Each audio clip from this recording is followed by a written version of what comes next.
Hello and welcome, Bosco. This is George from Swinburne Open Education. I wanted to say thanks to you for joining me today to this recording for our students in marketing. And so thank you for joining us online. Hey, George, it's lovely to be here, and thank you for having me as well. We really appreciate the time and sharing the insights with you about what we do. Awesome. All right. Well, to begin with, can you please tell us about yourself? What do you do? Who you are? What's your experience? Why are you here in terms of your background, please? Yeah, absolutely. Well, I'm a digital storyteller, a speaker, a strategist. I'm an immigrant to Australia as well. I was born in Tanzania, East Africa, moved to Canada, came and built an agency there, sold the agency, moved to Australia, call Australia and Brisbane home now, and I work for Global RevGen. We are a growing bespoke media, performance media buying digital agency. We specialize in digital marketing. We specialize in intelligence and campaign data. And our agency is a global agency. We have offices in Europe. We have offices in the Philippines, in Australia. Proud to say that we have served close to 50% of all the Australian universities as well. And we also have a presence in the education and edutech sector, as well as some of our clients. And we've been in the space for over 13 years. Awesome. So when we add the experience that you had, the countries and the one that you have here in Australia, is it safe to say that you know very well what it's like to work in the agencies? I spent a lot of time in agencies. I started in the agency world when I was 20 years old, and I'm turning 40 this year. So I've been in the space for about 20 years. And they say that if you can be in an industry for over 10 years, then you're as old as the furniture. And I would say I have three experiences. I have worked for some of the best agencies out there. I have built an agency, and I am now working for an amazing agency with amazing culture and really a progressive international way of thinking. And we are really proud to be able to work with some amazing clients to help them create some really strong brand marketing decision frameworks on an international level. Awesome. Well, that makes you the perfect person to join us today. All right. Well, we're gonna just shoot out some questions. This is going to be a short and sweet interview, but it's going to be very valuable for students. So, first of all, what is your best advice for any junior that is starting to work at an advertising or a marketing agency? What is it that you can say to them at this stage? Look, there's a lot of advice that I can give, but I'll break it down to three things. The first is it's really important to know what your values and purpose is in life. Your purpose and values are typically found at this age, and it will really shape your career. And values and purpose are so important because when you're, at the end of the day, you could be doing anything in this world, but you're building human to human connections, and humans interact based on commonalities, common values, common purpose in life. So it's really important to know what that is. I was very lucky to find my personal purpose, which was to really empower people and leave them better than I found them. That was my purpose in life. And it just so happened that marketing and advertising is where I spent my craft. So if you know what your purpose and your values are, you'll be able to make really strong life decisions, strong career decisions, and some really great moves based on that. And then when it comes to marketing and advertising, it's important to immerse yourself in it. It's not just a destination, it's that journey, because the more you spend time in this journey, the better you become. For every successful campaign, I've had a few failures. For every successful company or project that I've built, I've had a few experimental entities that I needed to go through to get there. So it's really important to immerse yourself. And right now, the biggest trend is that it is an employee's market. It's not an employer's market. Times have changed. Here's a question for you, George. I don't know if you know this or not. When did you think the 8-hour workday started? When did I think the 8-hour workday, the concept of the 8-hour workday started? Since I was a kid, but I actually was affected by seeing my parents working just like crazy times as well. So it never was like a 9 to 5. I never saw my dad coming back at 5, 6 p.m. at home. He will always just be like right. Stuff. So the concept of the 8-hour day was an industrial manufacturing era concept, right? The world's changed. If anything, post-COVID, we've learned that, safety and the value of people and mental wellness, these are all things that are playing a massive role. So, it's important to know what your purpose and values are, because as an employee and a future employee to the market, it really is in your favor now more than ever before. Well, as an example, this class here is being absorbed asynchronously, which means that, of course, the students are going to be watching this video at different times of the day when it's obviously more suitable to them, because even not in the workplace, but even in the study place, things are also changing in that sense, right? Yeah. Yeah. Cool. Well, thanks for that tip. That was a good piece of advice, I believe, for a lot of people. Makes you think for sure. One question there for you. What is your that thing that you never learned at school or during college or at uni about working in advertising or working in this, that you ultimately learned during work? Like something that you feel maybe they're going to learn by listening to you right now, but normally, traditionally, you wouldn't not. Yeah, I mean, look, the biggest thing that nobody tells you is the value of time. Time is the most valuable currency you'll ever have. If I looked back at a younger version of myself, I would want to do everything a lot quicker, a lot faster.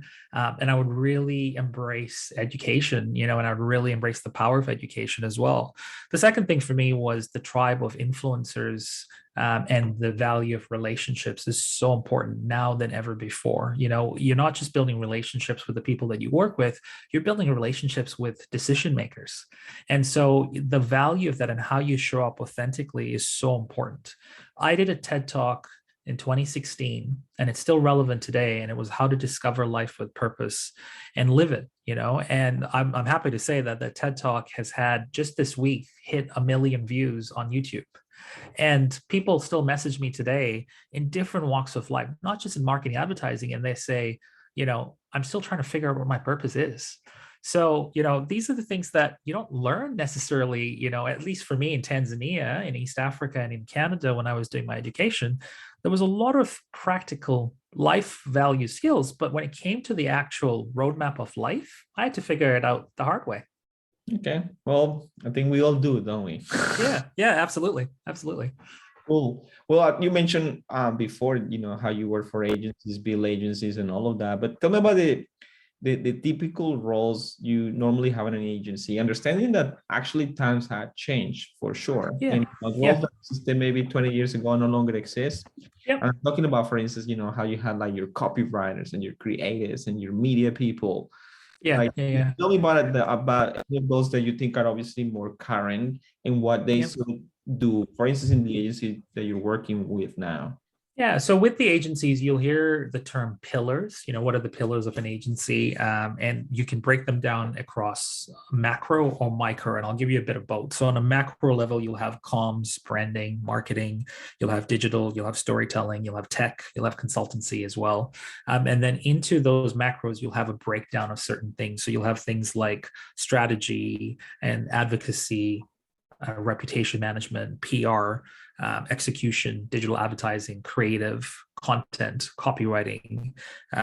You'll have storytelling. Now, marketing is changing; it's blending. There's a difference there. So what ends up happening is when a brief comes through and a team is put together for a campaign, and you're looking at it from different entities, you'll have different roles coming together. So the biggest advice I can give you is, it's not just about learning your skill set. The most important thing that nobody tells you is learning how to work with each other. Different cultures, different diversities, different ideas, different backgrounds, right? So we're all talented people, but the biggest valuable skill set is, how do you work with intergenerations? How do you work with different backgrounds, right? So there's two types of skills. There's the technical skills, which comes over time. It comes over campaigns and intelligence. And then there's the human skills. And the human skills are just as important in today's market, especially in a world where we're working from home. We're working in a start-stop currency and economy. We're working in a digital landscape where through Zoom, people are starting to do their work. So I think it's really a different time right now. And people talk about the future of work being technology. For me personally, I see the future of work being how we show up as humans as well. Okay, thank you. No, That explains obviously what is this transition we're all living right now. Yeah. Now, why do agencies exist? And I mean, why couldn't just a client do everything themselves? Where's the value, you think? Yeah, look, it's an interesting question because I've had the pleasure of working in 200 different industries, and every client has a different need. Some of it is demand, some of it is based on lack of time, some of it is based on the fact that they might not have the experience and they're looking for an expert or a specialist.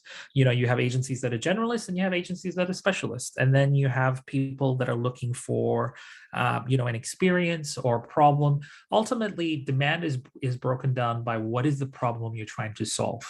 And so the reason why agencies exist is because most of the time someone has a problem and we're there to help fix it. But that is also changing because today the future of agencies is more a collaborative role. So we work with 50% of the universities in Australia, and we don't call ourselves just an agency. We're a brand immersive partner. We're involved in the business. We're involved in the journey. A great example, we have a university that had staff that went on maternity leave and they didn't have a handover. But our staff had 4 years of market data and 4 years of campaign intelligence. So our role was to educate the new people who were coming to fill in those roles, what the campaigns were, what the positioning was, how to work in procurement, how to attract international students, and then give them all that data. So agencies are no longer just agencies. We're part of the fabric of an existing brand. Thank you. No, that is a very important point you just made about obviously why an agent is so relevant. Yeah. All right. Well, because you have so much experience, do you have any inspirational story you remember from like working at an agency? Something that is quite unique. Yeah, look, we always have a lot of agencies out there, stories, but I'll give you a few. So recently we are working with a massive project right now. It's the media spend is in the millions, and we're working with artificial intelligence tech provider that is recruiting humans to test artificial intelligence. And on a mass scale. So we're working with multiple campaigns, and we're working with different things changing. And the biggest lesson I've learned from this whole experience is learn how to be fluid, because sometimes you can have all the structure in the world and you might have all the plans in the world, George, and it'll blow up very quickly. So you have to plan for the unpredictable moments. One that's really purposeful for me is a company named MacForce Australia. They do labor hiring for the construction, civil, and engineering sector. But one of the coolest things that I was really drawn to was that they helped create second opportunities for ex-offenders. So when an ex-offender comes back into society, the numbers are daunting of how many of them go back into crime. And most of these ex-offenders don't know how to do a resume. Most of these ex-offenders don't have a second chance. Most companies won't hire them. And so what do? They can't find work. They need money, and they can't get back into society. So crime is something that they knew. They end up going back and reoffending. So this company works with ex-offenders in teaching them how to get some valuable skills, putting them in a sector where there's a shortage of skilled trade workers right now. We're relying on an international workforce when it comes to a shortage of skilled trade workers. So a few years ago, I had the pleasure of building their strategy, everything from their slogan to their logo to their marketing strategy. Their slogan that we worked together was creating opportunity. And I worked with them on their logo, and to see that logo on their hoodies and their t-shirts, to see that come to life, to see them nominated for awards, and then to see them featured on the front cover of the Australian Mining Review, because they're a service provider to the mining industry as well, was a really proud moment for me, because at the end of the day, it goes beyond just what we do in marketing and advertising. It goes beyond results. It goes beyond that, and it means something more, because we're helping humans. And when you do marketing and advertising that has creative or meaningful impact, for me, that gets me excited in the morning, and I have to say that I work with a company right now that is doing some amazing things in this space. And I've also been part of an agency that worked with over 100 different charitable causes. So for me, I would say the stories that I take with me are the relationships. The milestones are the ones of the results we've did that actually mattered to society, everything from climate change to sustainability to leaving this world a better place. And more importantly, just the experience of being around that and some amazing people has really changed my life. Yep. No, that's inspirational, as you say. And I think the value on what you're saying for any student watching this video is this idea that just because you're in marketing doesn't mean that you cannot connect to all these sort of high level things that relate to mankind. And here is the perfect example of what you gave us with that amazing work of working with people that obviously had committed offenses, and then they're trying to get back on their feet. And I'm a big believer of second chances. So I really like that story. Thank you so much for sharing that, Bosco. First ever job within an agency. I remember mine and what I did on that first day, but tell me about yours. Look, I absorbed a lot. And I basically just started asking a lot of questions. I was very eager. When I started my agency, believe it or not, it happened during a recession. So in 2008, the American recession hit. I was in Canada and I had a choice of taking a package, and I had some time. And I said, you know what? I've learned so much. I've built some amazing relationships. I can do this. And I haven't, the two things about me that you'll know, George, is that nothing was ever given to me. I've always had to fight to go get it. And I'm also a storyteller. I'm a creative. And I was always never afraid to be bold. The best advice I can give any marketing professional is never compromise your creativity, never compromise your story or your origin story, and never compromise your beliefs, because those are the three things that makes you a valuable marketer, a valuable storyteller, and a valuable advertiser. People are related to the concept of storytelling. Storytelling started back in the day over a fireplace. Now we're using digital media, we're using tech, we're using phones, we're using intelligence. But the concept of storytelling and influence happened long before, we actually had what we have today in modern technology. So I would say that for me, my first day looking back now, it was filled with curiosity, conversations, and laughter. Nice. Very different story to mine. Cool. A couple more questions. Yeah, for sure. So tell me about your relationship with clients. What is it like to be on the agency side? Because there's always just that parallel. You have the agents, you have the clients.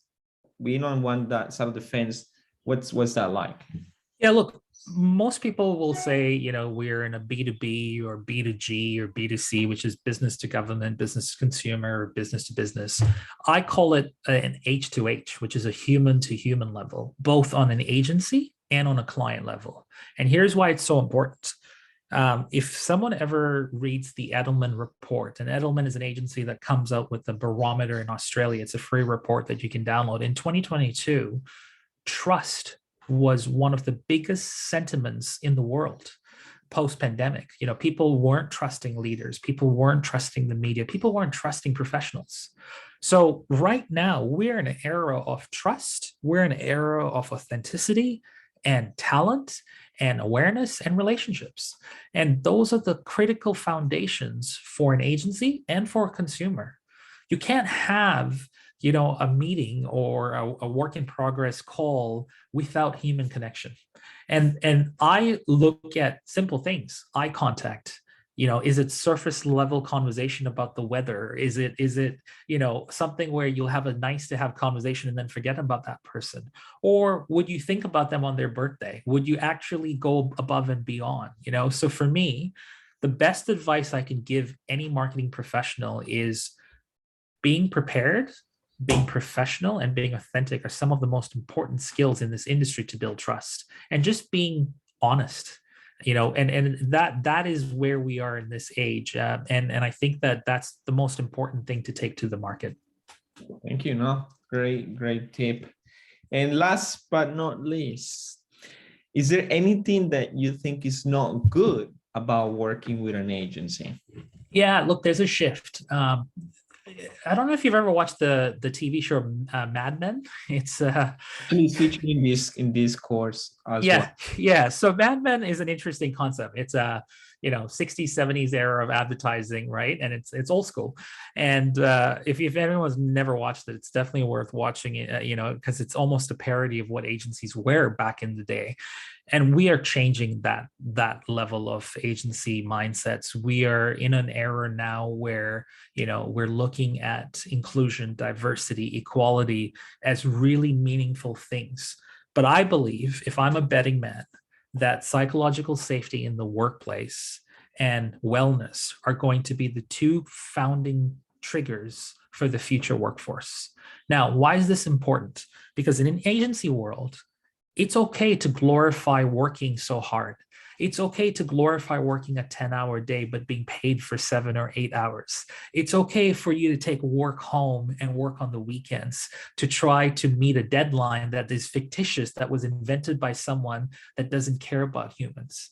We're saying no more to that. We're saying, no, that's not normal, right? We're prioritizing wellness. We're prioritizing a workforce that doesn't want to spend an hour going to an office and an hour coming back. They'd rather do their job in 5 hours and be very productive. Right. And that is the era today where we're saying enough is enough. So what's happening is agencies are starting to lose staff. They're starting to lose talent. They're starting to have struggles to find people or keep good people because their values were different.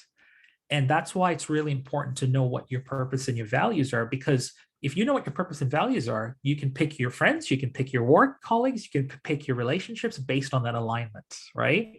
So for me, the biggest thing that I'm really proud to say that I'm really, really happy about is I'm working with a company right now that is diverse, that promotes equality, gender equality, that stands for something. And we promote balance. We have working moms that have kids. We have people that are looking after parents. We have all ages as well. We have all different cultures. I was born in Africa, lived in Canada. I'm living now in Australia. I'm an immigrant. So it stands for something. And I think more and more companies need to celebrate that and say, we're past the days of old. And I think that's the one thing that some of the agencies, unfortunately, were notorious for, and they're starting to pay the price because they're losing people. And I'm really fortunate to be around amazing people like yourself that get to give an international experience to these students, to tell them and empower them to really embrace who they are. Awesome. Well, I just want to say thank you so much for your time and your insights and you sharing all this knowledge with future marketers out there. So thank you so much, Bosco, for taking the time, and we really appreciate it. My pleasure, George. Thanks for having me, and I look forward to speaking to some of the future bright stars from Swinburne. No worries. Take care, man. Cheers.